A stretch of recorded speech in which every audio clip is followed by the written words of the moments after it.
hello friends, जन्मदिन पूर्व T skin care more केमी कली जान देखा स्टार्ट करी हाइड्रा फेशियल कले स्किन बहुत भल ग्लो आसी था सहित रिफ्रेशिंग बहुत लगी था तार ग्लो भी आप देखुए स्किन केमी चक चक चक चक कर करनी वैक्सिंग बहुत कौन कहवा तो पड़ी देन करनी हेयर स्पा हेयर वाश करी के मजा लगी हेयर क्रीम भी मसाज है देन जिते मेन फेवरेट पार्ट आसला मोर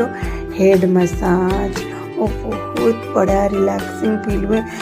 हेयर स्पा भी हो गला और बहुत बड़ा रिलैक्स लगला देन आसी पेडिक्योर को पेडिक्योर रे मोर बहुत बढ़िया गोड़ क्लीन करते छुआ मैंने मसाज करते पूरा रिलैक्सिंग